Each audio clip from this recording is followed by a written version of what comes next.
Assalamualaikum warahmatullahi wabarakatuh.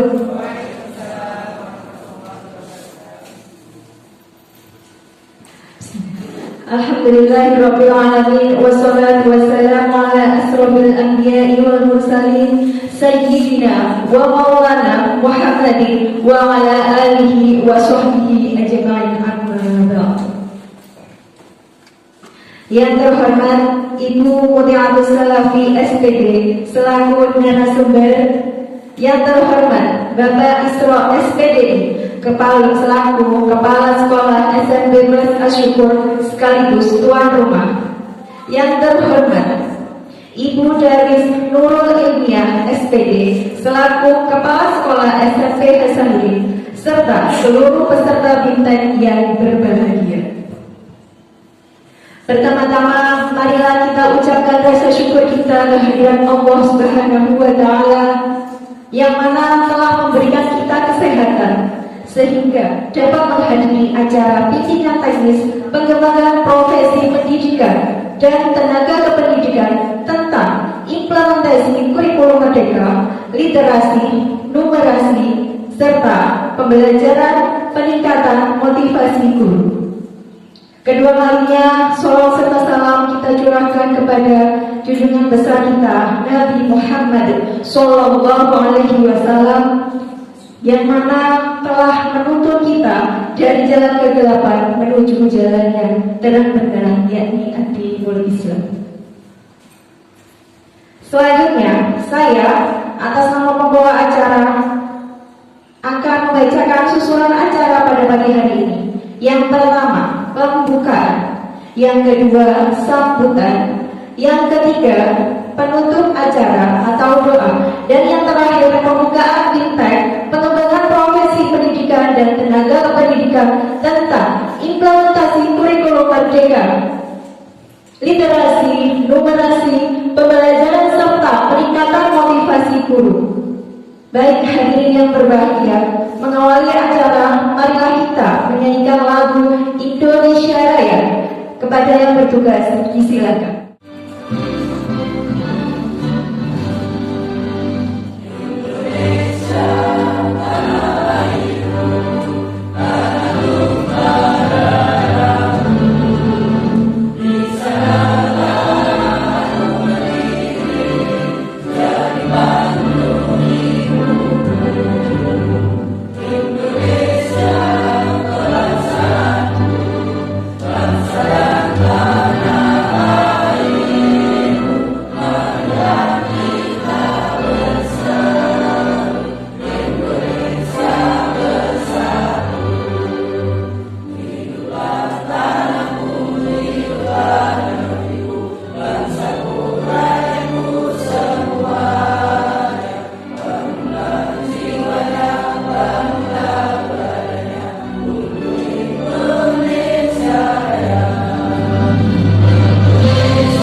Baik, acara selanjutnya yakni sambutan. Sambutan akan disampaikan oleh Kepala Sekolah SMP Plus Asyukur sekaligus tuan rumah kepada Bapak Isro SPD. Disilakan. Assalamualaikum warahmatullahi wabarakatuh. Bismillahirrahmanirrahim. Dan yu'arbi ni'amah wa ibadi majidah ya Rabbana lakal hamdu wa ma yanbaghi li jalali wajhika wa sultanik. Asyhadu an la ilaha illallah wahdahu la syarika lah wa asyhadu anna Muhammadar abduhu wa rasuluh.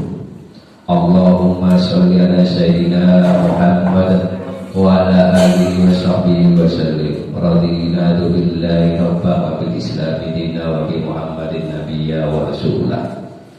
Rabbi shrah li sadri wa yassir li amri wahlul 'uqdatam min lisani yafqahu qawli. Wa la haula wa la quwwata illa billahil 'aliyyil 'azim. Amma ba'du. Yang terhormat kepada Bapak Ibu Lafi, nama panjangnya apa saja, juga kepada Kepala SMP Hasanuddin dan teman-teman guru dari SMP Hasanuddin dan SMP Plus Asyukur yang saya hormati.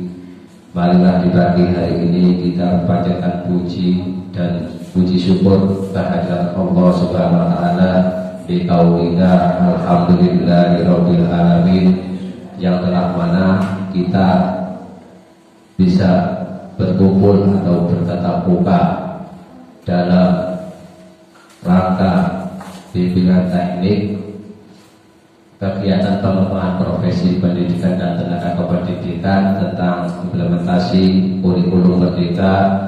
Semoga berjalan lancar dan diberi kesehatan lahir batin dan diberi tambahan kepahaman tentang kurikulum sehingga kita semakin paham tentang kurikulum merdeka sekolah kita SMP Asyukur maupun Hasanuddin semakin berkembang dan maju. Alhamdulillah. Salawat serta salam tetap terlimpahkan kepada junjungan kita Nabi Muhammad SAW yang telah mana kita ikuti tarbiyahnya, sebuah sunnah-sunnahnya. Mudah-mudahan kita besok yaumul qiyamah mendapat syafaatnya. Bapak Ibu sekalian yang saya hormati, selamat datang Sugeng Rawuh di SMP Asyukur di pagi hari ini. Mudah-mudahan tidak kecewa meskipun tempatnya sangat sederhana, yo tetap dulu yang penting yang saya harapkan semuanya semangat, serius, kita belajar bersama-sama. Semoga dengan tambahan ilmu ini kita semakin pikirannya tidak ketinggalan dan disenangi, siswanya sekolahnya semakin maju, juga semua sekolah yang SMP Asyukur maupun Hasanuddin diminati semua lapisan masyarakat. Alhamdulillah. Dan saya minta maaf Bu Lafi sampai bingung ya teman-teman, kapan bisanya.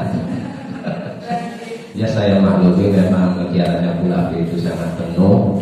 Inginnya teman-teman malah tanggal berapa itu, tanggal 12, tapi ibunya tidak bisa sampai dengan bagaimanapun. Yang penting alhamdulillah hari ini sangat rawuh.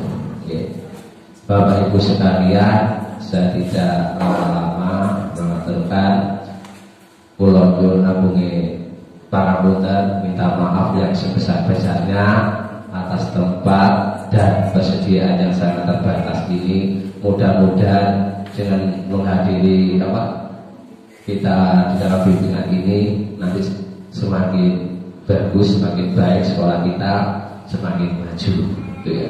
Terus tidak kayak buluk meneng seperti itu. Ya sekian dari saya karena ini harinya sangat waktunya jumpel ya. Tidak saya sebut harinya. Ya mudah-mudahan kita berjalan lancar. Juga saya minta dari Bu Lafi, tolong teman-teman saya ini dibimbing semaksimal mungkin, yang serius, Bapak Ibu guru sekalian, kesempatan mumpung ada ini ya. Ya saya akhiri. Wassalamualaikum warahmatullahi wabarakatuh. Terima kasih disampaikan. Hadirin yang berbahagia, sebelum kita ikuti acara bimbingan teknis, marilah kita sejenak menundukkan kepala seraya berdoa kepada Allah Subhanahu wa taala dengan harapan semoga rangkaian acara berjalan dengan lancar dan doa akan dipimpin oleh Bapak Muhammad Maulana Irfan Eskom. Kepada beliau disilakan. Al-Fatihah.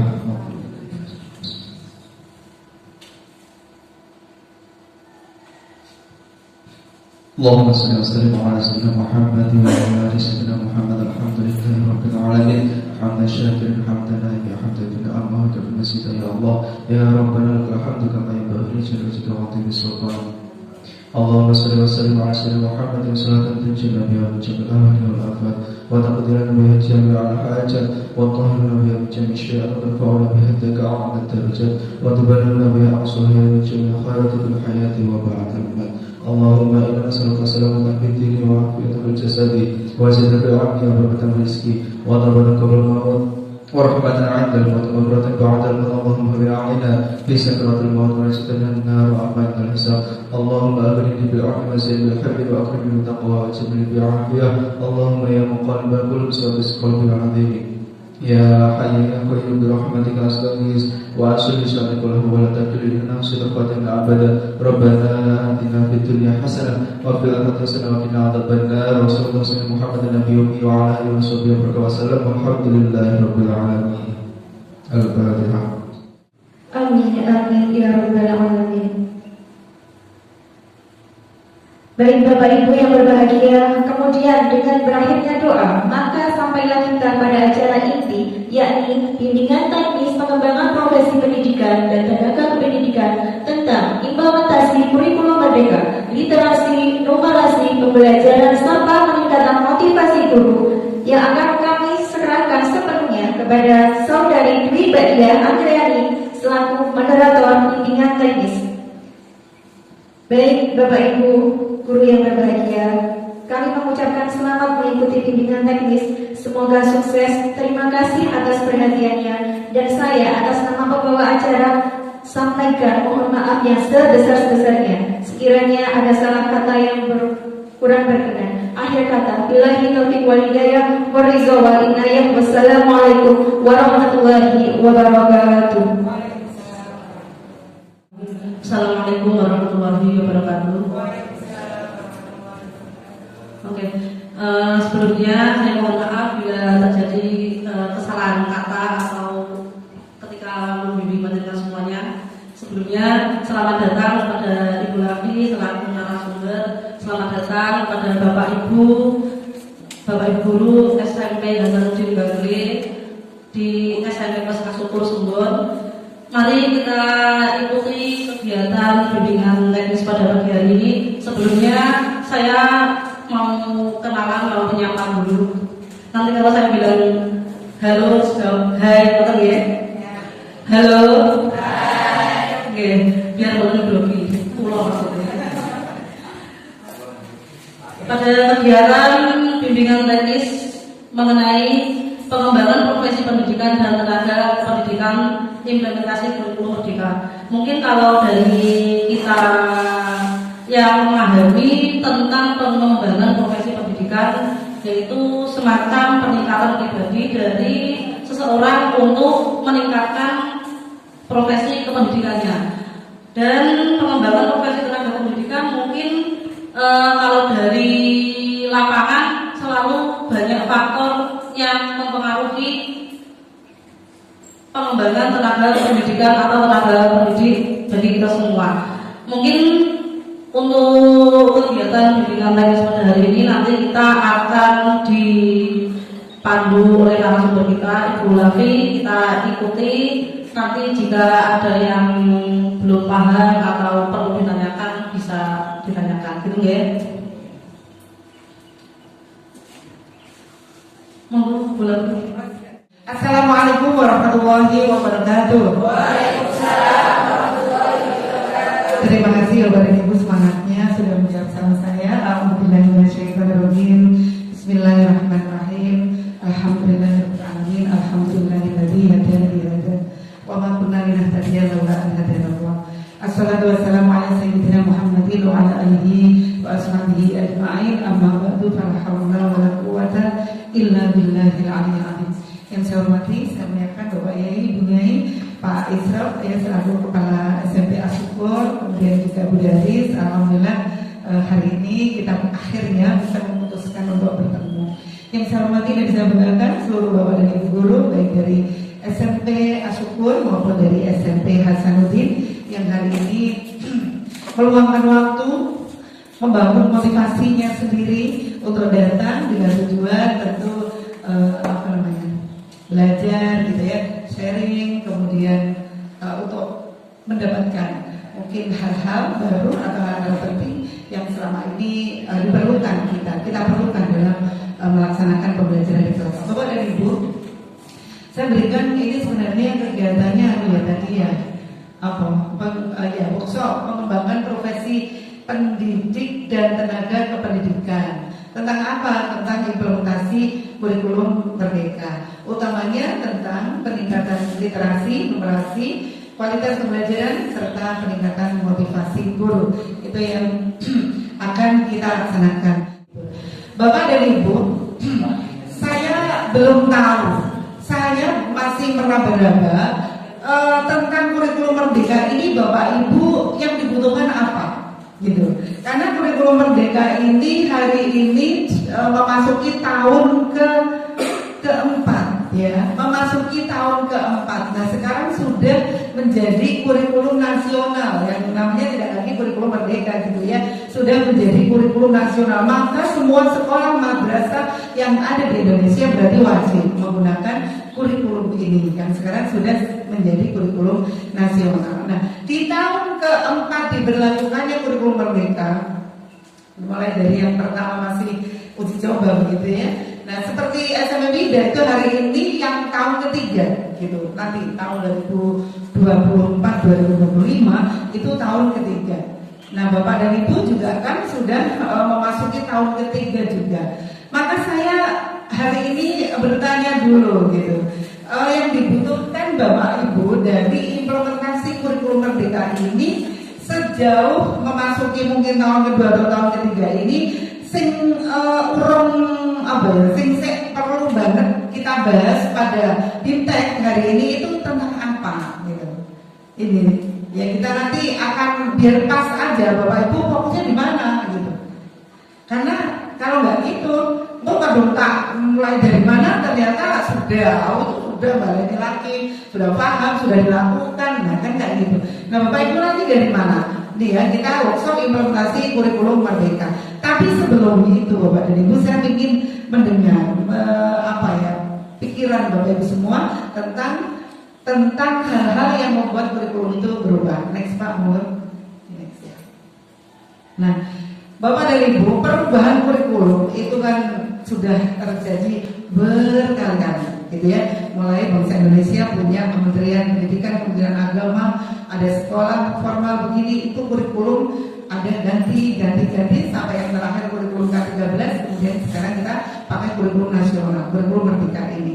Nah, mengapa kurikulum itu kok selalu berubah? Ketika ada perubahan kurikulum, maka akan ada banyak orang berpendapat gitu. Wah, ganti menteri, ganti kurikulum gitu. Ganti kurikulum aslinya ganti bukunya baru, LKS-nya baru, perangkat pembelajarannya baru, segala macamnya menjadi baru. Itu berproyek tok, bikin boleh duit. Ada orang yang berpikir seperti itu. Ada juga punya pendapat berbeda ketika ada kurikulum yang baru. Nah, maka di sini Bapak dan Ibu, kita harus memulai dengan mindset yang benar, dengan pikiran yang benar terkait adanya perubahan kurikulum. Begitu kita pelaku pendidikan itu berpikir bahwa wah bolak-balik ganti kurikulum, ganti menteri, ganti kurikulum, maka di pikiran kita itu sudah defend, sudah menutup gitu. Kita sudah tidak mau belajar maksimal, kita sudah tidak mau mencari tahu tentang kurikulum baru ini dengan maksimal karena pikirannya udah tutup. Allah ini syukur dulu kan ganti meneng, kok lagi aku belajar kurikulumnya ganti, gitu ya. Di Lukas menteri ganti, terus iki males mempelajari soal impos ganti meneng kurikulumnya, kan gitu. Kalau kita berpikir begitu, maka sudah tertutup, kita nggak mau, nggak ada gunanya lagi. Nah, tetapi bagaimana kita menyikapi perubahan-perubahan yang ada di pendidikan kita, di pendidikan Indonesia, nah itu menentukan seberapa kita nanti akan melangkah. Kalau kita nggak terbuka Bapak dan Ibu, begitu dengar itu nggak dandang lagi, nggak dandang melangkah apa sih? Coba saya lihat, coba saya belajar, tidak begitu. Kok kan jauh mikirnya, Allah paling itu agak setahun, halah Nah, diri kan harus berjalan, kita belum siap, gitu ya. Nah, Bapak dan Ibu ini mendasari perubahan kurikulum kita, coba Bapak dan Ibu panjang bersani. Kita bandingkan, identifikasikan hal-hal yang berubah pada murid kita 10 tahun yang lalu, 10 sampai 15 tahun yang lalu ya. 20 tahun boleh kalau buruk. Nah, sudah berapa lama jadi guru bro? Sudah lebih dari 20 tahun ya? Saya juga kok, ya saya juga gitu. Identifikasikan hal-hal yang berubah pada murid kita 20 tahun yang lalu, 10-20 tahun yang lalu. Atau kalau yang masih muda kan pada waktu itu merasakan belajar, gitu ya. Walaupun belum jadi guru, hari itu pengen jadi murid, ya kan? Nah itu. Kalau yang sudah tua kayak saya sudah jadi guru. Nah 10 tahun yang lalu, 20 tahun yang lalu, dengan murid kita saat ini, dengan melengkapi isian di bawah ini, nah itu aja caranya. Tentang apa gitu, hal yang diidentifikasi Bapak Ibu. Yang pertama, cara mendapatkan informasi atau cara belajar. Cara mendapatkan informasi, muridnya buruk pada 20 tahun yang lalu, cara mendapatkan informasi, cara belajarnya bagaimana? Atau mbak-mbak ya, bu guru muda, pak guru muda, pada waktu sekolah mungkin 15 sampai 20 tahun yang lalu, cara kita mendapatkan informasi bagaimana? Nah, kemudian yang anak sekarang bagaimana? Gitu ya. Coba nanti sampaikan. Kemudian yang kedua, cara mengerjakan tugas. Nek dibandingin tugas Bapak Ibu guru, kalau murid kita yang 10-15 tahun yang lalu bagaimana, yang hari ini bagaimana? Teknologi yang digunakan. Kemudian lagi permainan yang sering dimainkan. Dan yang berikutnya adalah cita-cita. Nah, ditanya cita-cita, apa cita-citanya murid kita 10, 15, 20 tahun yang lalu? Nah sekarang ditanya apa cita-citanya? Monggo siapa, saya mau 2 aja dari Bapak 1, dari Ibu 1 untuk menyampaikan ini. Ini refleksi loh Bapak Ibu buat kita sebelum kita melangkah lebih jauh. Silakan. Monggo Bu Andrea. Ini saya pengen nunjuk yang muda. Oh, oke. Pada waktu itu jadi murid ya? Iya. Dari ini teman SMP Hasanuddin. Apa sih ya? Monggo silakan. Yang paling muda, silakan. Bapak siapa, dari mana, kalau boleh umurnya berapa ini Pak? Silakan. Perbandingan siswa Ya, itu. ya dari perbandingan siswa saat ini sama panjenengan waktu 10 sampai 15 tahun atau 20 tahun yang lalu. Masih sekolah ya, silakan. Terima kasih atas waktunya. Perkenalkan, nama saya Muhammad Maulana Ihsan, bisa dipanggil Maulana. Ya, Bu, saya Ustaz Bu, ngapunten. Enggak boleh Ustaz ya, Pak Guru Maulana. Insyaallah. Gini, menurut saya, waktu zaman sekolah saya dulu kan, kalau dihitung sekarang insya Allah kurang lebih 8 tahunan. Kurang lebih 8 tahun. Kasih dalam J. termasuk Gen Z. Oke silakan. Ya. Kalau teman sekelas saya dulu itu ya bermacam-macam warna Bu. Dari yang suka membaca, suka menghitung, lalu pintar bahasa Inggris dan sebagainya itu ada. Di situ teman saya ada yang pintar bahasa Inggris tapi agak bandel. Ada yang Panjenengan saja, Ada. teman saya. teman saya. Jadi kalau panjenengan waktu itu cara Ya. mendapatkan informasi itu sama nggak dengan hari ini? Oh. Gitu ya. Ya. Jadi cara mendapatkan informasi dari mana? Oh dari mungkin dari guru, kemudian dari siapa? Nah kayak gitu. Bandingkan dengan muridnya panjenengan. Ya sekarang beda. Kalau yang sekarang jauh. Dulu, panjenengan dulu. Panjenengan di mana dulu baru yang sekarang. Iya, dulu tuh sumber informasinya dari mana? Kalau dulu sumber informasinya saya dari buku. Dari buku. Iya, dari buku. Membaca-baca seperti itu. Iya. Dan sering ke perpus dan ya betul. Kalau sekarang dibandingkan dengan mulai sekarang itu kalau diajak ke perpus lebih ke gebrangnya. Ya. Kalau yang sekarang banyak mendapat informasinya dari Dengan teknologi informasi. Dengan teknologi. Dengan- Seiring dengan berubahnya zaman dan juga teknologi semakin canggih seperti itu. Oke. Itu ya perbedaan yang pertama. Item pertama, cara mendapatkan informasi menurut Pak Maulana Pak Guru tidak ada beda. Kalau dulu sumber informasinya itu yang banyak dari guru dan buku gitu ya Pak ya. Nah, jadi media cetak lah ya dari dulu. Ada majalah sedikit ya gitu. Nah kalau sekarang oleh Pak Maulana anak-anak dari teknologi, dari gadgetnya gitu ya. Nah itu tentang informasi yang mereka dapatkan atau gimana murid-murid itu mencari informasi. Oke, silakan ke yang kedua Pak Maulana. Cara mengerjakan tugas. Oh iya, cara mengerjakan tugas. PR atau soal tulisan? Boleh, apa saja. Pokoknya tugas dari Bapak Ibu. Iya. Iya. Kalau dulu cara mengerjakan tugas kalau bersama teman-teman itu kan ada tugas kelompok dan tugas mandiri. Kalau mandiri ya tetap mandiri tapi masih ada tanya sama teman. Iya. Kalau dulu, kalau sekarang kebanyakan ada yang menjagakan temannya, itulah menjagakan temannya. Ada yang serius juga ada seperti itu.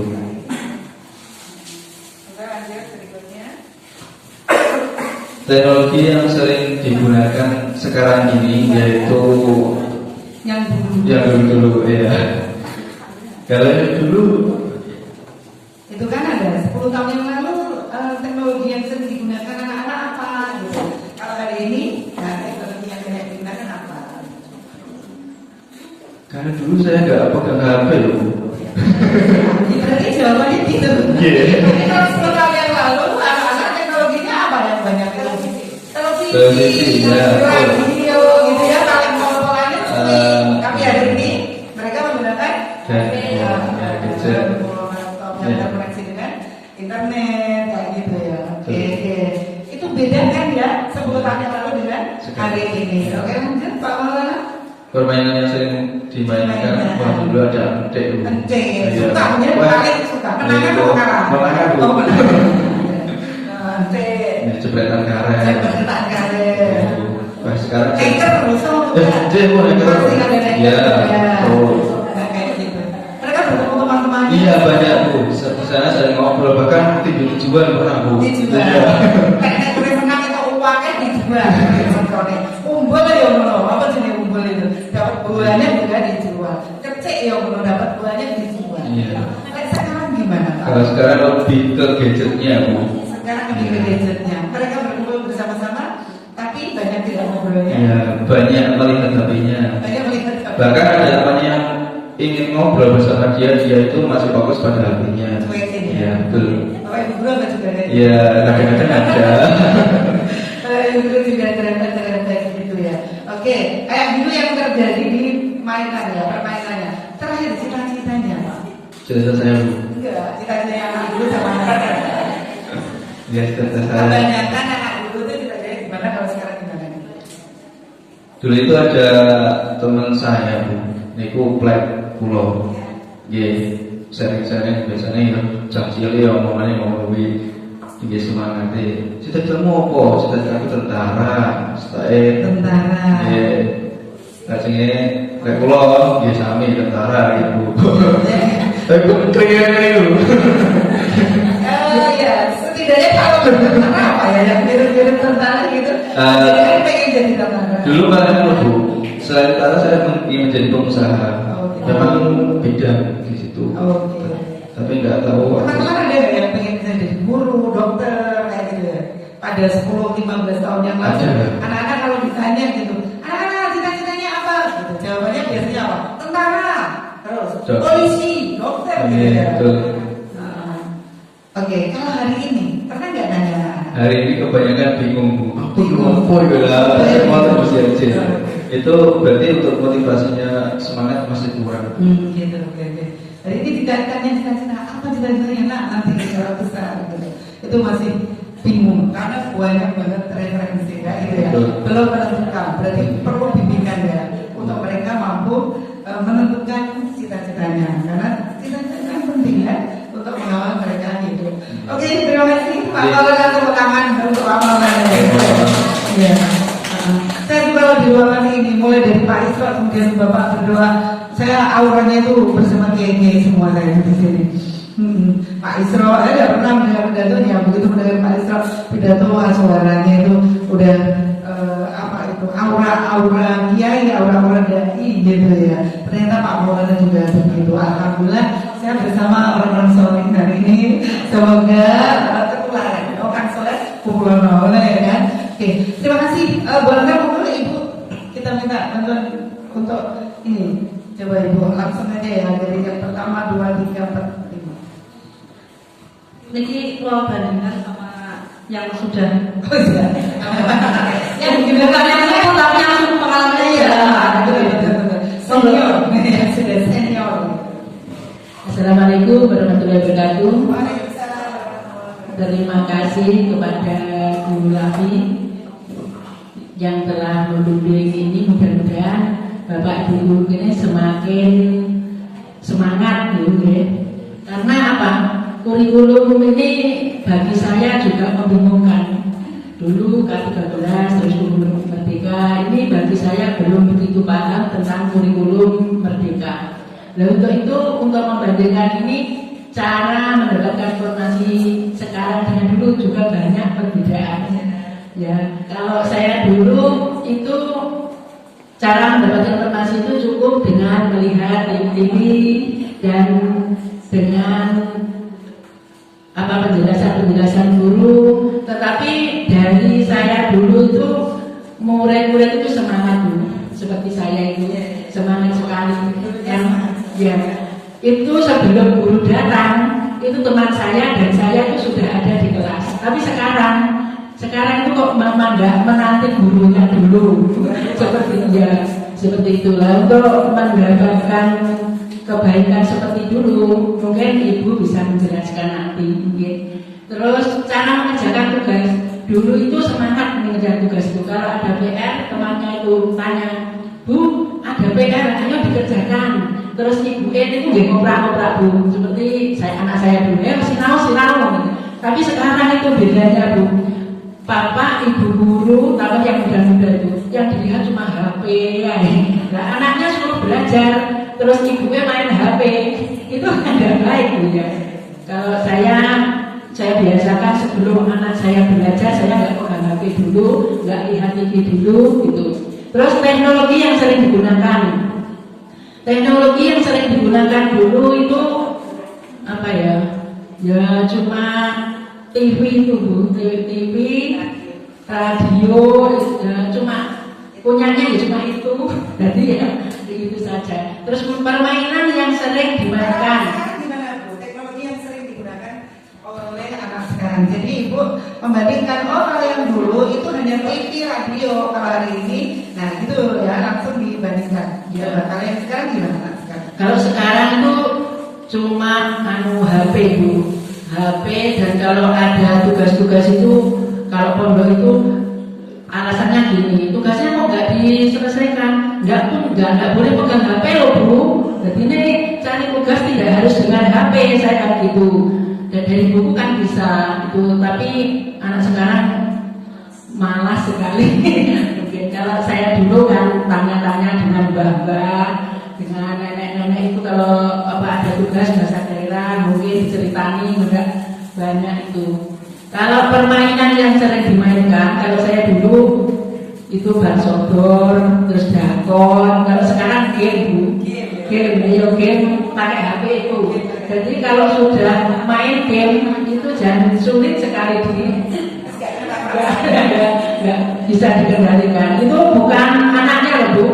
Orang tua ya seperti itu. Mungkin gurunya itu.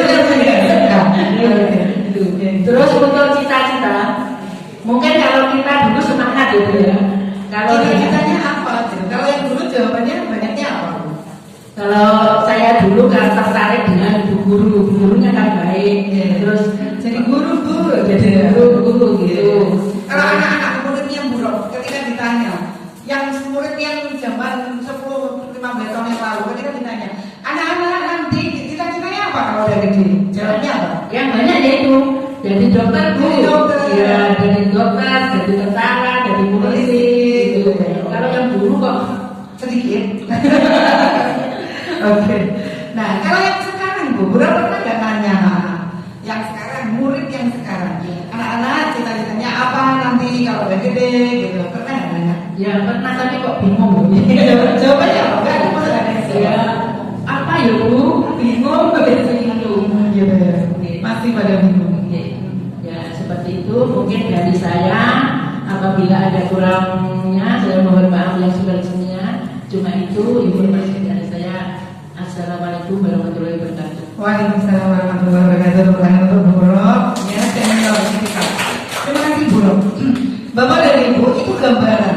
Mungkin Bapak dan Ibu juga pendapatnya sama. Ya, yang paling banyak itu sama. Tapi saya ada cerita Bapak dan Ibu sedikit untuk cita-cita. Cita-cita, Bapak Ibu ada yang nanya nggak? Putranya cita-citanya apa nak nanti? Kemudian dijawab. Kalau Pak Maulana dan Bulog itu kok nggak dijawab sama putranya? Ada nggak yang nanya cita-cita kemudian anak-anak menjawab? Jarang menjawab. Oh iya, yang menjawab apa Bu cita-citanya? Masih bingung yang banyak. Oh gitu, oke siap. Nah, Bapak dan Ibu kalau saya hari ini sering bertanya pada anak-anak, bahkan ada yang khusus saya tuh ada sekarang barusan lulus tahun ini ya. Di TV anak itu punya kekurangan gitu, kakinya itu pernah dia jatuh patah kemudian terjadi kesalahan sehingga tidak bisa kembali normal, dia harus pakai krek gitu. Rumahnya jauh dari Melingi ke utara daerah Siak Kincung. Nah kemudian dia ikut saya dititipkannya nggak ada ayahnya, jadi kan untuk belajar itu untuk sekolah itu kan perlu bantuan kayak gitu. Nah akhirnya ikut saya gitu. Nah berikutnya saya tuh tanya, saya motivasi gitu malam-malam. Namanya Rama nanti belajar itu nanti sampai lulus, kemudian melanjutkan SMA atau SMK, kemudian sampai kuliah gitu. Saya motivasi gitu. Nah dia jawab, si Rama itu menjawab, padahal itu anak daerah sana. Jawabnya itu gini, saya nanti sampai SMP aja Bu. Gitu. Loh, saya dikaget. Loh, kenapa? Harus sekolah loh sampai sarjana. Saya begitu. Enggak Bu, saya sampai SMP aja. Gitu. Loh, cita-citanya Rama apa tuh? Kita tanya, cita-citanya apa kok? Sekolahnya hanya sampai SMP. Gitu. Jawabnya apa Rama itu? Saya mau jadi YouTuber. Sekarang itu kalau saya bertanya di beberapa tempat saya mau memberikan pendampingan begini, itu yang banyak Bapak Ibu guru ketika tanya kepada anak-anak cita-citanya apa, mereka satu yang boleh ingin jadi YouTuber, pokoknya konten kreatif kayak gitu. Yang banyak anak-anak hari ini. Karena apa? Ibaratnya mereka adalah seperti Atta Halilintar, Ria Ricis, kemudian Sobone. Banyak kan sekarang crazy itu kan yang banyak adalah konten kreator kan. Itulah yang menjadi model anak-anak. Mereka terinspirasi oleh mereka. Hanya membuat konten-konten aja mereka kaya. Kan sebenarnya anak gitu. Jadi anak-anak hari ini kalau ditanya itu yang banyak jawabnya gitu. Mereka mau jadi YouTuber, pokoknya konten kreatif apa-apa itu yang melalui media sosial, baik YouTube, IG, jadi selebgram gitu kan, macam-macam menonton ikutan ganti baju, kadang tutorial makeup jelas saja, view-nya luar biasa banyak, dan itu menghasilkan uang yang banyak, dan menurut anak-anak itu mudah menjanjikan, ya kayak gitulah generasi kita hari ini. Nah, mungkin nanti ini bisa dicek ya, bisa dicek lebih jauh apakah anak-anak yang belum menjawab itu sebenarnya apa. Anak-anak kita tidak boleh tidak punya cita-cita. Maksudnya kita bimbing agar dia punya cita-cita, karena apa? Cita-cita ini yang akan mengarahkan perjalanan mereka di dalam pendidikan maupun di hal-hal lain. Lek orang bercita-cita, ya itu kan hampir-hampir dia tidak mau kemananya itu tidak jelas. Maka bagusnya kalau di BK juga itu ya ada bimbingan karir kan. Nah bimbingan karir di BK, bimbingan karirnya anak-anak itu apa tuh? Ya dia meneliti dirinya sendiri, keunggulannya apa, kelebihan yang dimiliki apa, kemudian dia pendidikan yang cocok yang akan ditempuh itu apa, cita-citanya apa kalau itu sebuah profesi. Nah lebih dari itu Bapak dan Ibu, berarti murid-murid kita 10-15 tahun yang lalu dengan murid kita yang sekarang sama apa tidak situasinya? Tidak sama. Tidak sama 10-15 tahun yang lalu, bahkan 20 tahun yang lalu ya. K13 itu lahir berarti tahun berapa Bapak Ibu? Kurikulum 2013 berarti lahirnya tahun berapa? Tahun 13. Jadi kurikulum 2013. Kalau sampai hari ini sudah berapa tahun Bapak Ibu? Sudah 10 sampai 11 tahun, gitu? 10 sampai 11 tahun. Kira-kira ada perubahan nggak di dunia ini dalam kurun waktu 10 sampai 11 tahun? Banyak perubahan, sangat banyak perubahan. Kalau dia urung kroso, burak mungkin dalam pikirannya juga, ya Allah, kurikulum 2013 saja orang pakai paham. Kok wes kurikulumnya punya remen. Rumah sana dalam hati tahun 2013 itu masih kemarin. Ya kan dalam pikiran kita itu kan seperti baru toh. Mengingat waktu itu memang berjalan sangat-sangat cepat. Jika Jumat ngono kok lek Jumat neh, nggih mboten. Kalau jika siala jika Senin gitu, atau anakku ki jika seopo kok wis Senin meneh, urung ngrasake leren kok wis Senin meneh kan gitu. Nah, oleh ditakoni 24 jam sedina kurang dingin nglakoni kegiatan-kegiatan kita ini. Waktu itu begitu cepat sehingga 2013 sampai 2020 7 tahun, 8 tahun tidak terasa.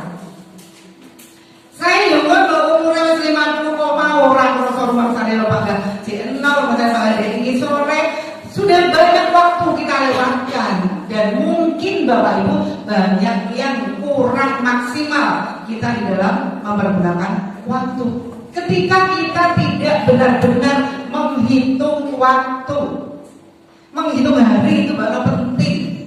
Lenggak kita glono 10 tahun barang mangga 10 tahun yang lalu dengan sekarang podoai. Nah ini kan harus menjadi pemikiran kita. Tidak mungkin kita mengajarkan atau memberikan cara yang sama kepada anak 10-15 tahun yang lalu dengan anak-anak sekarang. Esensi akhlak mungkin tetap sama, apalagi agama sama. Tetapi bagaimana kita membelajarkan kepada anak-anak itu yang perlu strategi. Nah, maka di kurikulum Merdeka ini pun sebenarnya yang berbeda adalah strategi. Dari kontennya, maksudnya isinya pendidikan itu malah dikembalikan kepada masa lalu, mengikuti pendapat-pendapatnya Ki Hajar Dewantara. Ki Hajar Dewantara kalau kita teliti pendidikannya tidak ada yang berlawanan kok dengan agama Islam.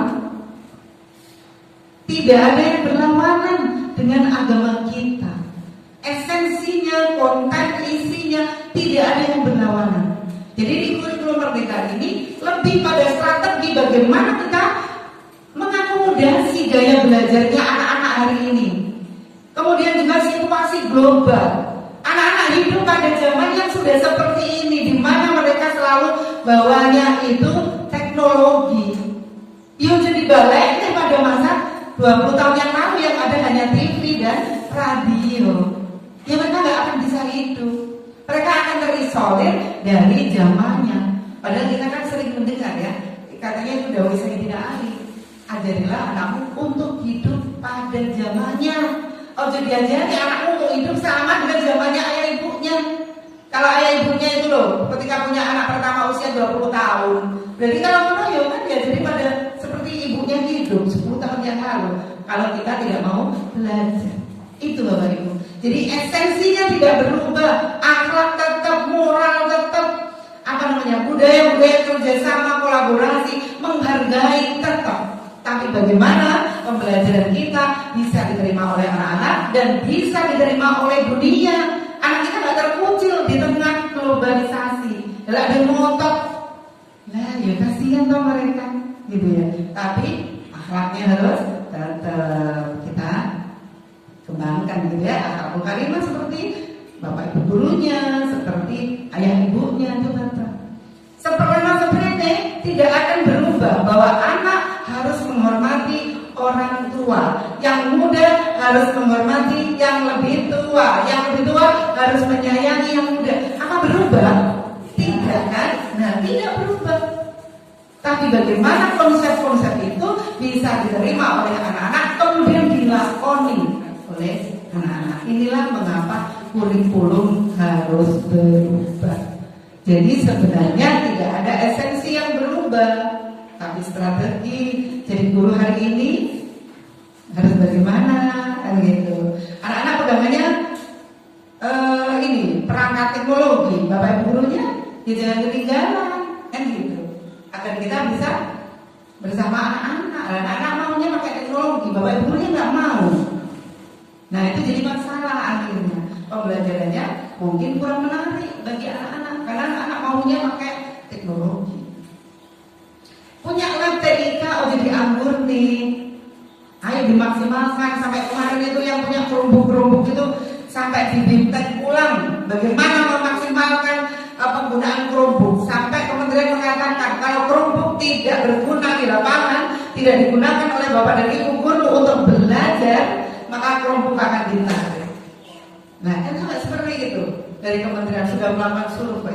Bantuan yang diberikan oleh negara kepada sekolah-sekolah, nah ini kurang digunakan secara maksimal. Bapak ibu gurunya tetap suka ngajarnya seperti pada masa lalu.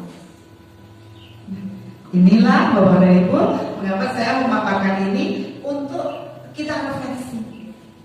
Hari ini kita hidup di tahun 2024 bersama anak-anak yang juga hidup baru lahir di sesi akhir. Kita tidak boleh terkotak menyamakan pola-pola strategi pembelajaran kita seperti pada waktu saya kecil. Awal menang saya SD. Corona listrik game kalau petang gawe udah sinau dina sinau ya kan. Nah, jadi nggak ada anak-anak seperti saya dulu gitu ya. Jawabannya mesti wah beda generasi, beda zaman. Jadi pada bagaimana anak-anak tetap belajar, bahkan mereka mendapatkan ilmu yang jauh di atas gurunya. Nah, tetapi mereka memang hidup di era digital. Jadi jauh nenggone zaman gitu ya. Inilah kurikulum merdeka Bapak dan Ibu. Next Pak. Nah, sekarang bagaimana Bapak dan Ibu merespon perubahan itu? Apakah itu rasa itu dijauh dari diri jelas ini? Apakah kita tetap mengajak anak-anak seperti pola-pola kita dulu? Ataukah kita merespon dengan baik? Merespon dengan baik situasi zaman. Sekali lagi esensinya tetap, tapi strategi yang harus berubah. Ini ya, ini refleksi. Yuk kita memikirkan, kita menjadi guru. Nah, apakah kita sudah mengakomodasi perubahan-perubahan? Next Pak. Nah ini, ketika terjadi perubahan kurikulum, bagaimana Bapak Ibu menyikapinya? Saya beberapa kali di MTSN diajak belajar bersama begini. Saya juga menggunakan ini untuk refleksi awal. Jawaban dari Bapak Ibu guru. Soalnya ini wong ASN ya, kalau di MTSN begitu. Itu jawabannya apa? Ya kita nurut saja Bu, karena itu tugas. Apa yang ditugaskan oleh pimpinan kita laksanakan. Jawabnya gitu. Sebenarnya menurut saya itu jawaban yang mengecewakan. Bagi saya. Kan itu namanya asal tandang, asal kerja, gugurne, kewajiban. Taat yo bener yo api taat. Cuma ketaatan kita itu kan mesti didasari atas pemahaman yang benar, sehingga kita itu nanti nyapo implementasinya itu jadi total gitu. Lek berasal sih karena kalau kepala sekolahku jawaban ini ya. Itu yang banyak menulis. Sudah berapa MTSN? Saya itu 6 paling MTSN yang saya belajar bersama kurikulum merdeka ini. Jawabannya yang banyak itu rata-rata. Jadi gimana responnya panjenengan Bapak Ibu? Ya saya ikut aja kalau apa kata pimpinan. Gitu. Jadi menurut saya kurang idealis gitu ya, kurang ini punya apa? Orang kayak gitu menurut saya pragmatis.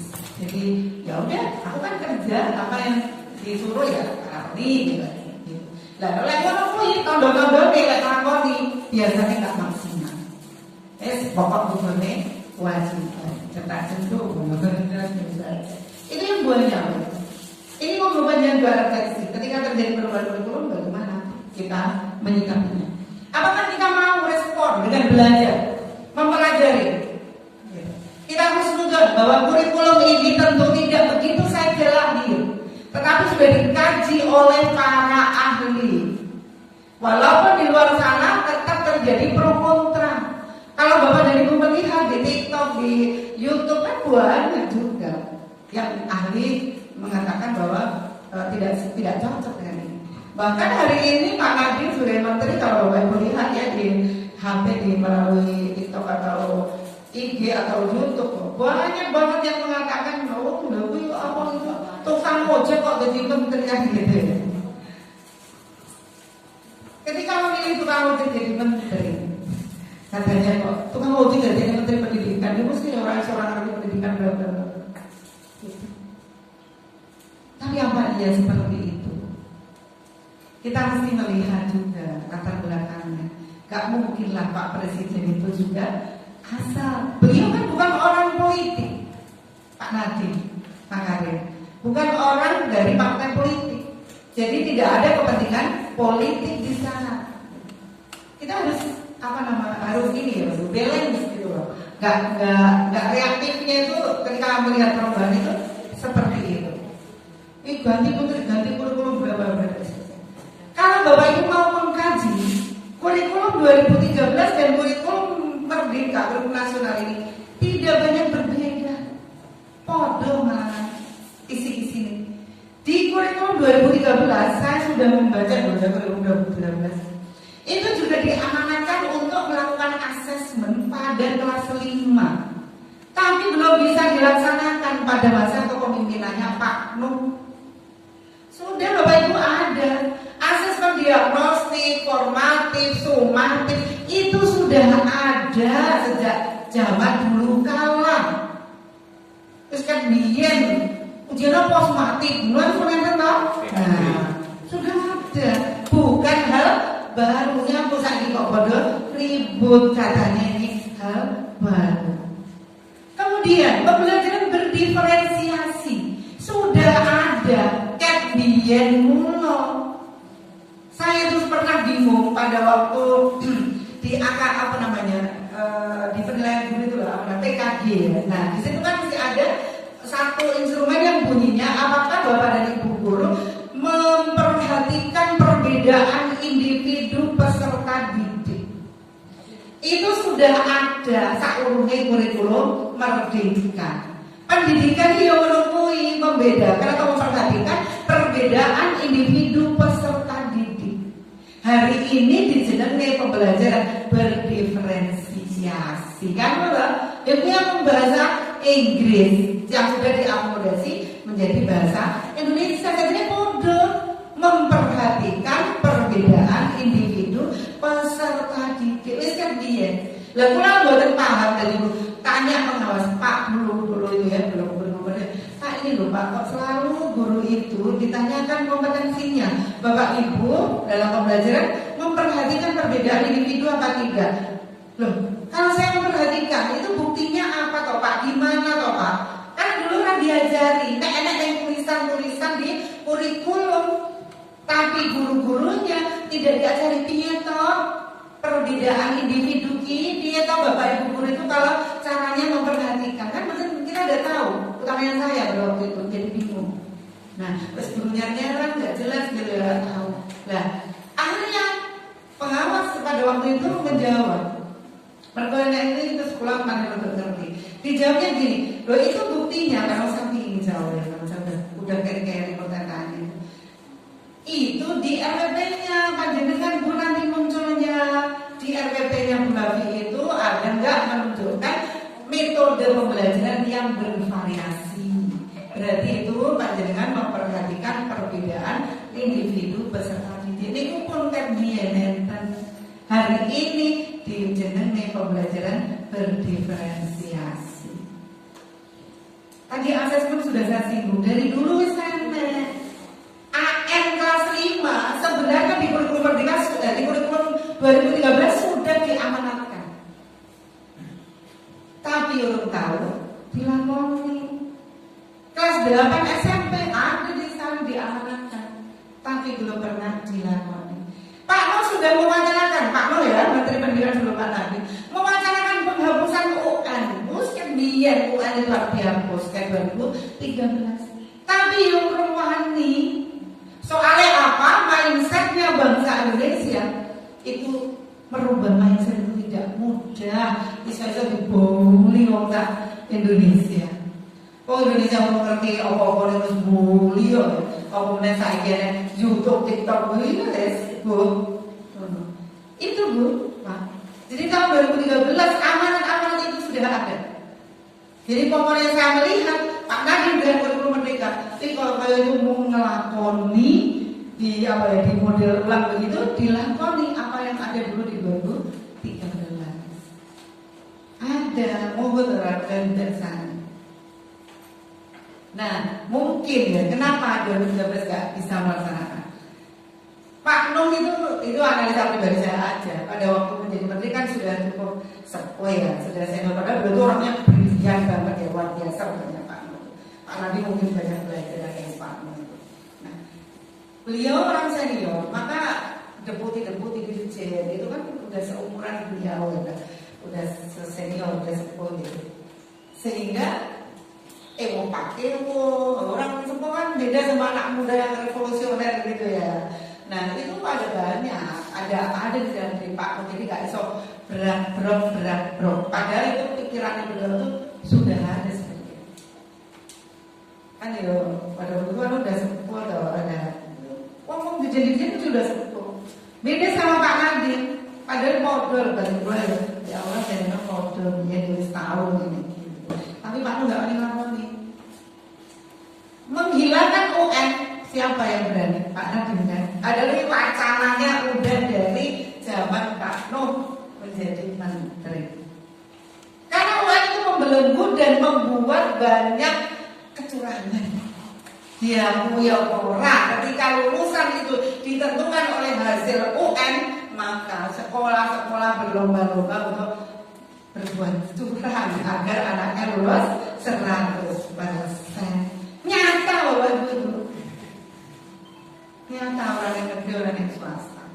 Nah, harapannya apa? Harapannya dengan tidak dibelenggu hal seperti itu, Bapak dan Ibu guru punya kemampuan, punya ruang untuk melaksanakan secara maksimal kurikulum. Tujuan utamanya mendidik anak-anak sampai punya kompetensi yang seharusnya tidak ditakut-takuti.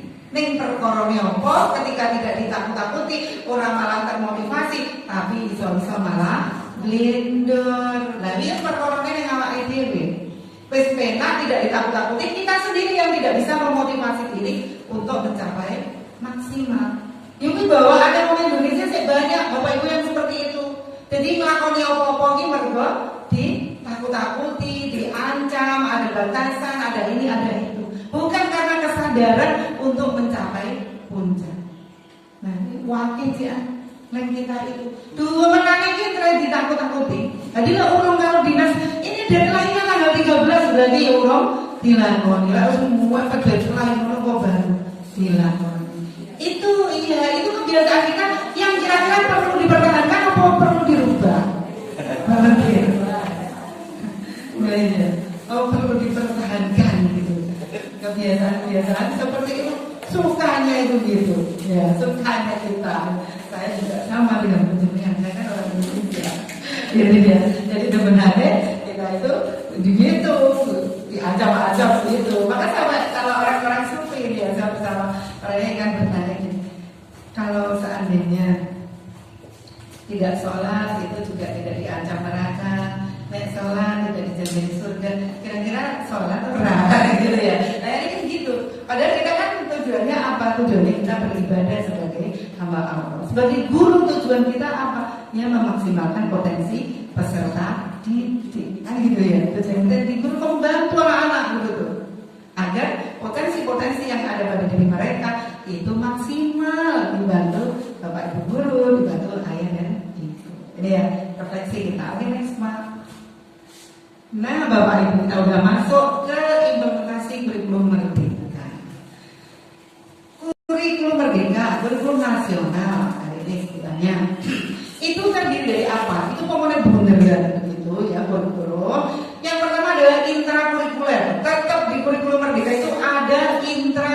juga pembelajarannya Bapak dan Ibu dengan struktur kurikulum yang ada itu.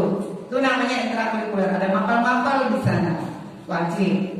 Kemudian yang kedua, tetap ada ruang untuk ekstrakurikuler. Di kurikulum Merdeka tetap ada ekstrakurikuler untuk pada pengembangan bakat minat anak-anak. Yang ketiga, salah itu ya. Jadi itulah dari MTS ada P5, P2R kan. Kalau kita ya ada P5, itu saya menyesuaikan aja. Aslinya ya P5, tapi kalau madrasah itu ada P5, P2R. Ada foto itu P5. Jadi yang ketiga adalah P5. Jadi kita Bapak dan Ibu dalam melaksanakan implementasi kurikulum Merdeka itu yang pertama intrakurikuler ya, yang kedua ekstrakurikuler, yang ketiga P5 dengan segala tetek bengeknya. Di intrakurikuler strukturnya sudah ada ya, struktur yang dari kementerian. Hari ini sudah di-share CP baru ya. Sudah di-share CP baru, segera dipelajari. Ada CP baru dari Deskap yang harus kita laksanakan pada tahun pelajaran 2024-2025 nanti. CP-nya baru. Kan biasanya nggak banyak berubah, jadi yang mana yang berubah nanti dilihat aja. Itu untuk intrakurikuler. Kalau ekstrakurikuler tidak ada masalah. Kemudian di P5 juga sama. Ada CP baru, CP dan tema atau apa sebutannya itu kalau ini. Dimensi, elemen, subelemen, capaiannya itu ada yang baru untuk proyek penguatan profil pelajar Pancasila.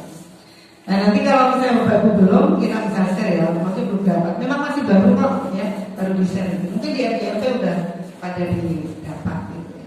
Nah, tiga ini Bapak Ibu yang harus kita perhatikan.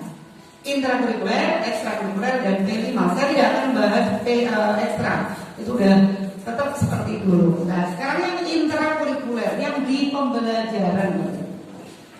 Tadi tulisannya kan ini tentang pembelajaran juga, tentang pembelajaran. Literasi numerasi. Indonesia itu dikenal memang literasinya lemah. Kompetensi literasinya itu masih kategori peringkat bawah di dunia, sangat bawah di dunia. Nah, ini dikaji, nyapo toh gitu. Indonesia itu kok kayak gitu. Indonesia itu Bapak Ibu, kalau lomba, mulai lomba kimia, matematika, robotik, lomba kayak gitu ya. Itu tingkat Asia, tingkat berbagai internasional. Indonesia ini menangan, gampang juara, banyak kejuaraan didapat. Banyak tuh madrasah-madrasah sekolah ikut lomba robotik di luar negeri, di Malaysia, di mana lagi gitu. Juara Indonesia ya, gua bangga. Lomba matematika, kimia, mungkin bocah-bocah sekolahnya juara-juara.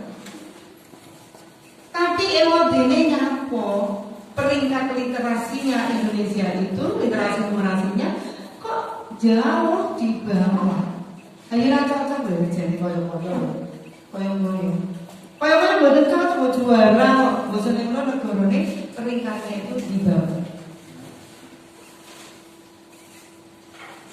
Kira-kira apa itu sebabnya? Mungkin Bapak dan Ibu bisa menjadi analis juga. Nyapo ini diteliti gitu.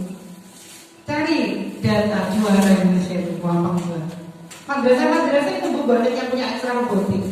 Itu sering kemarin itu mana? Min berapa itu juga. Malaysia, lomba robotik, MTS mana itu juara. Tapi peringkat ininya rendah kita. Kemudian IPM, Indeks Pembangunan Manusia Indonesia, menurut datanya Indonesia sendiri, itu juga rendah, masih di angka belum sampai angka 8, 7, berapa itu Indeks Pembangunan Manusia dari bidang pendidikan. Jadi nek komponen di rontok-rontok ngoten, nek Indonesia udah profesor, doktor, dihitung tidak cukup 10 jari. Tetapi ketika di rata-rata pendidikannya manusia Indonesia ini setara dengan kelas 8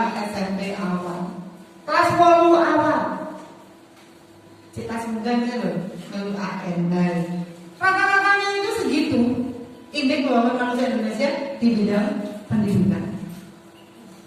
Bisa dibayangkan seberapa tingkat pemikiran nalarnya bocah kelas 8. Diklek gitu. Maka kembali ke peradabannya masyarakat Indonesia kurang berpikir, suka bicara, ngomentari hal-hal yang bukan faktanya gitu kan. Ya karena bocah kelas 8. Terus pokoknya ini aku kayak ini wasit sepak bola dan musuh netizen Indonesia KO ya. Sakit bully jempol gitu. Surat teteh aling-aling. Iya. Nah, ini bisa dibayangkan bahwa itu semuanya berbicara di media sosial. Padahal dia tidak ahli di sana, tidak tahu cara-caranya. Wes, semua kabeh orang ditoto ya. Dan kan semua sampai sing akeh. Kira-kira segitu. Misalnya dia bilang, loh bu, dokter banyak atau ini iya. Itu dokternya di perguruan tinggi berapa banyak? Ya toh? Profesornya berapa? Coba sekarang dilihat dari wali murid kita aja. Berapa yang sarjana? Akan membuat kakak lagi pulang. Itulah gambaran masyarakat Indonesia. Di rata-rata lama mereka belajar di sekolah itu baru kelas 8 SMP. Nah ini lu bu di sekolah asal itu gurunya sarjana semua. Iya guru nepiro banding no karo masyarakat nepiro. Itu kan sarjana semua gurunya. Tapi masyarakatnya lebih banyak ya kan. Nah jadi masyarakat usia sekolah itu seperti itu IPM-nya.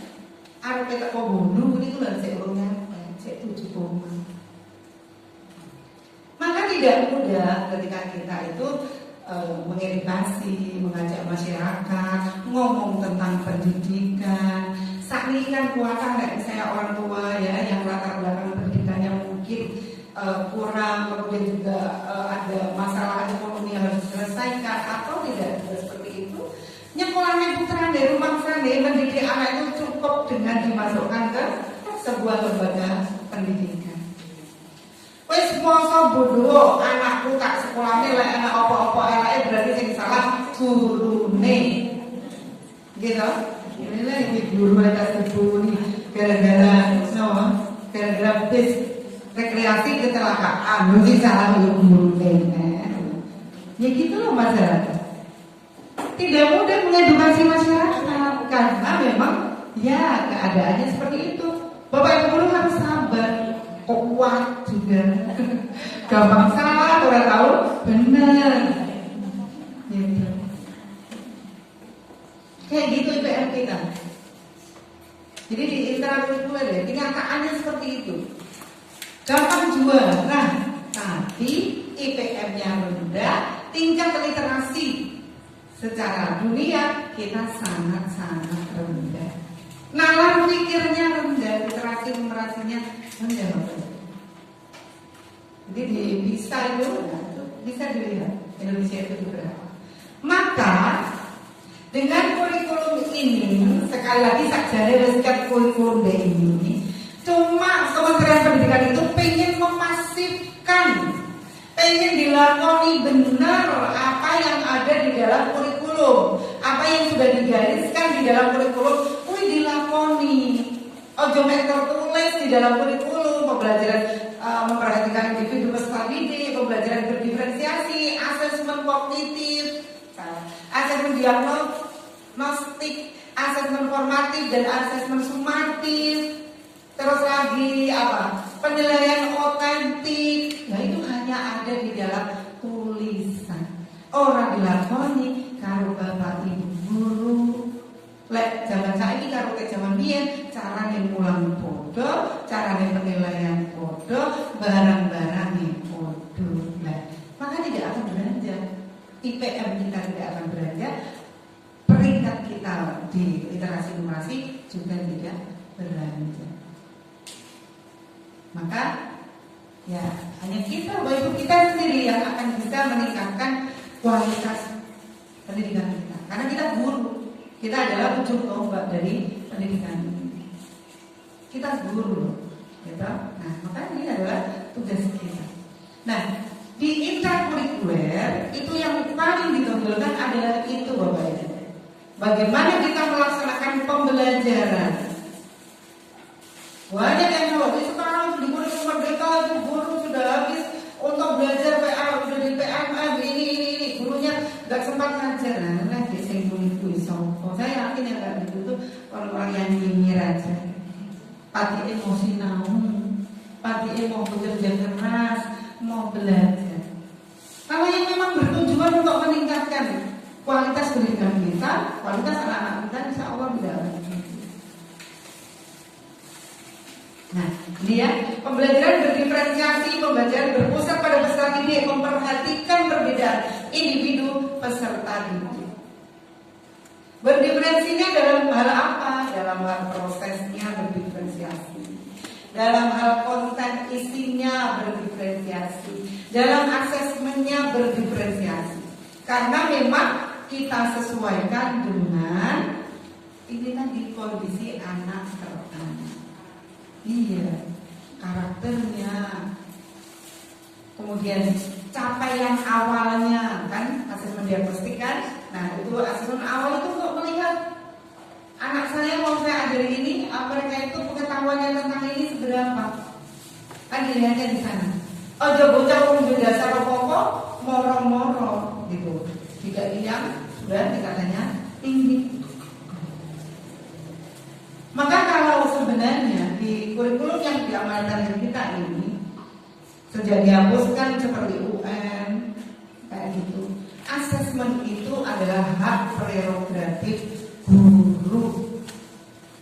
Kepala sekolah mohon boten, guru yang punya hak mengasesmen anak, kemudian memberikan penilaian, oh kamu untuk tujuan pembelajaran ini sudah tercapai, nak silahkan lanjut ke tujuan pembelajaran berikutnya.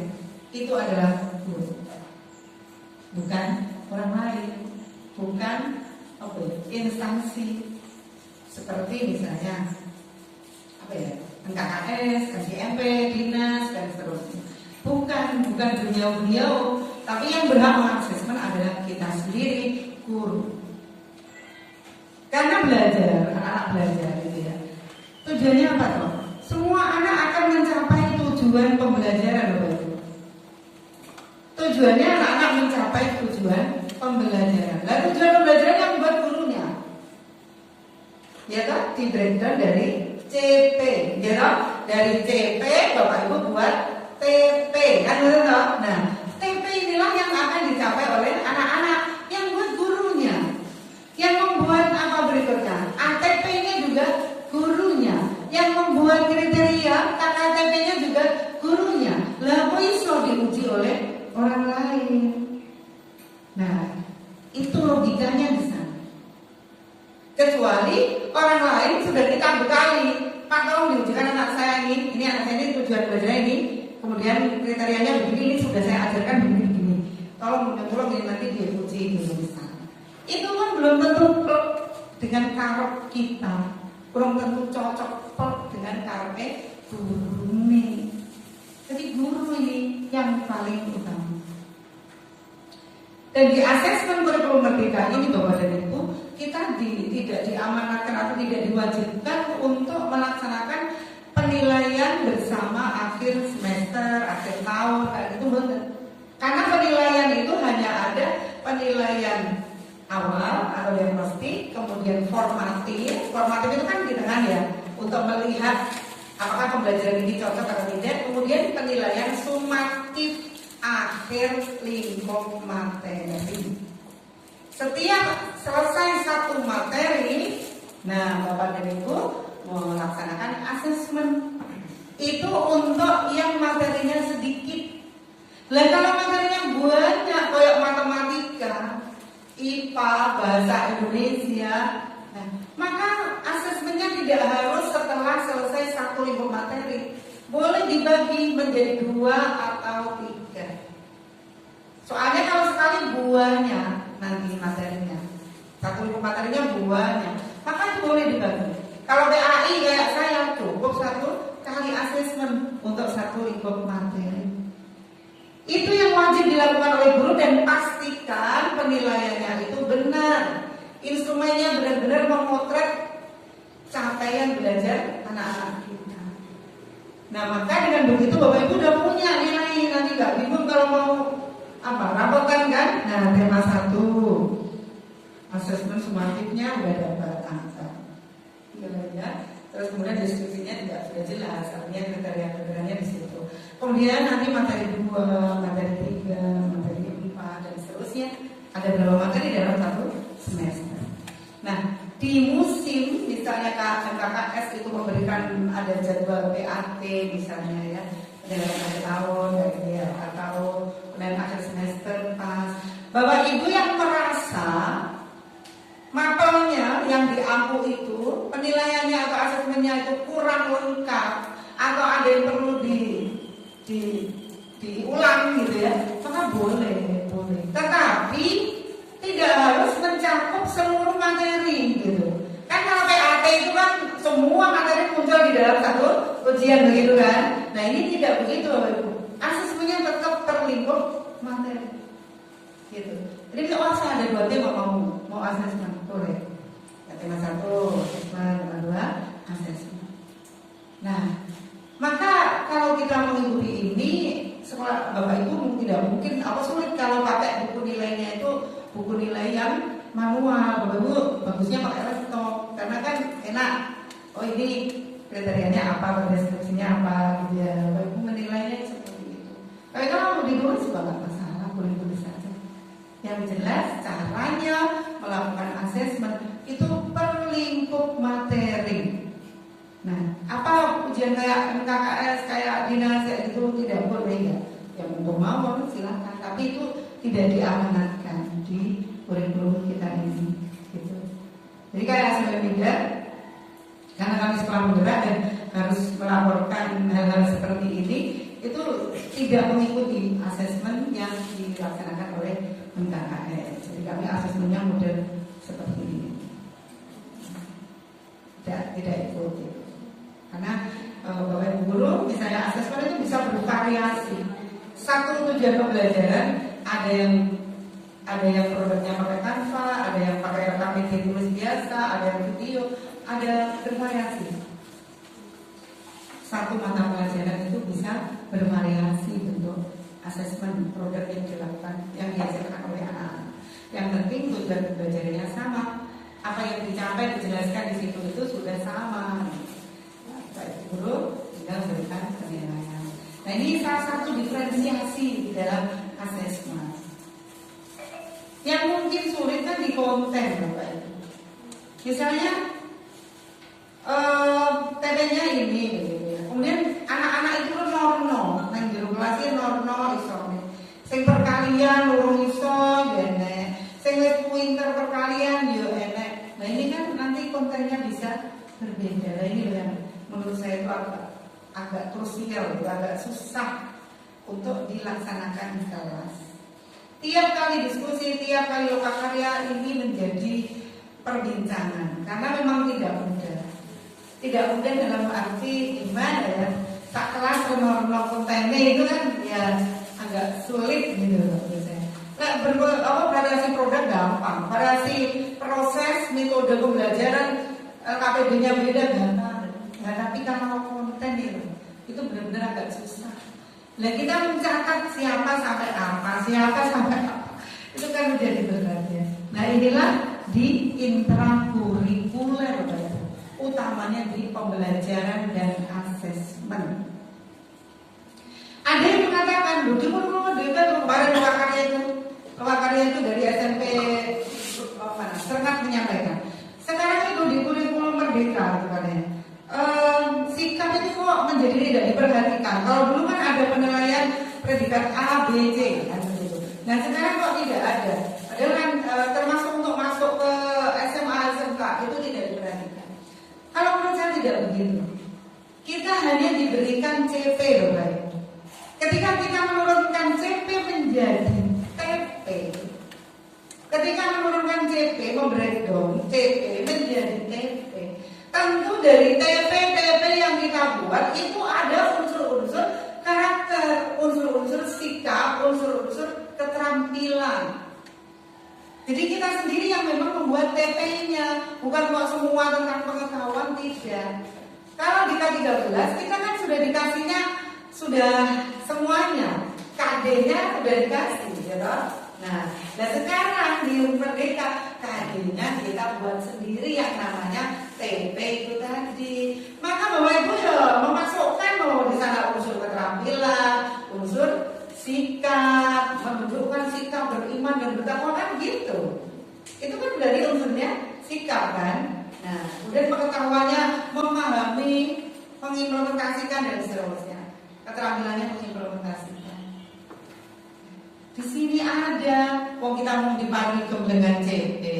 Kita sendiri yang membuat TP-nya, jangan lupa harus ada unsur-unsur pengetahuannya, sikapnya, kemudian juga keterampilannya. Nek ora dibedakan kok dia KD1 itu tentang sikap, KD2 tentang sikap sosial, KD3 pengetahuan, KD4 keterampilan. Memang dulu gitu. Nah sekarang buat terserah panjenengan. Tapi bagusnya Bapak dan Ibu, ilmu itu kan menyeluruh begini ya. Ada pengetahuannya, kemudian diimplementasikan menjadi terampil mengimplementasikan, dan juga ada sikap karakter yang kita kembangkan di sana. Jadi karakter karakter sikap itu ada di intrakurikuler. Bukan kok kurikulum merdeka karakternya hanya dibelajarkan melalui P5, tidak. P5 itu kan judulnya kan proyek penguatan, penguatan. Berarti kan ada yang dikuatkan ya, sudah dibelajarkan kan melalui intrakurikuler, melalui ekstrakurikuler, maka dikuatkanlah melalui proyek. Jadi di intra nggak boleh ya, nggak ada sikap, harus muncul. Kita membelajarkan sikap apa di intrakurikuler melalui TP-TP yang kita buat dari CP. Kalau misalnya Bapak dan Ibu menyusun TP-nya itu di MJP juga nggak masalah, boleh saja. Tapi misalnya nanti di sekolah jenengan review lagi, kalau perlu mau menambahkan kekhususan di sekolah kita masing-masing, kan boleh juga. Tidak harus sama. Nah, ketika TP nggak sama ini loh, ujiannya bodoh dan daya susah, gitu. TP ini ora bodoh, kok ujian asesmennya digawe bodoh. Ini bisa jadi masalah di sini. Maka Bu Lili memberikan saran kepada Bapak Ibu kepala sekolah, termasuk juga mungkin Bapak Ibu guru di MDMP, lepas dari soalnya dan dicek. Enak orang yang urung diulang nih, karena tetap soalnya tahu bahwa TP-TP kita itu berbeda. Padahal yang tinggi kan acuannya 1. Lalu kalau dipuadak nilai wis malih balik kaya biyen. Sekolah itu kan punya kekhasan masing-masing. Tetapi tetap merujuknya ke CP yang diterbitkan oleh pemerintah. CP tidak boleh diganti. Kata-katanya harus persis itu yang dari pemerintah. Baru kalau TP, nah kita bisa memodifikasi di sana apa yang pengen kita belajarkan, tetapi tujuan akhirnya tetap tercapainya capaian pembelajaran. Dan intrakurikuler, strukturnya sama dengan kementerian, bagaimana membelajarkannya, prinsip-prinsipnya itu tadi berpihak pada peserta didik, berdiferensiasi dan menggunakan digitalisasi pembelajaran. Ini digitalisasi ini harus berusaha kita lakukan gitu. Karena memang eranya era digital. Kemudian yang kedua ekstrakurikuler, tidak saya bahas lebih lanjut. Nah yang ketiga ini tentang P5 Bapak Ibu. P5 ini banyak yang mengalami miskonsepsi. Banyak. Beberapa kali lokakarya itu juga membahas tentang miskonsepsi yang terjadi pada proyek penguatan profil pelajar Pancasila. Ketika gelar karya pameran P5 itu tidak ubahnya pameran UMKM. Sing dipamerne keripik tempe, keripik telo, talas dan seterusnya, jamu, batik, terus karya-karya yang lain. Nah, yang dipamerkan itu hanya produk-produk yang seperti itu. Padahal judulnya itu kan gelar karya T5 atau pameran T5. Kembali ke namanya.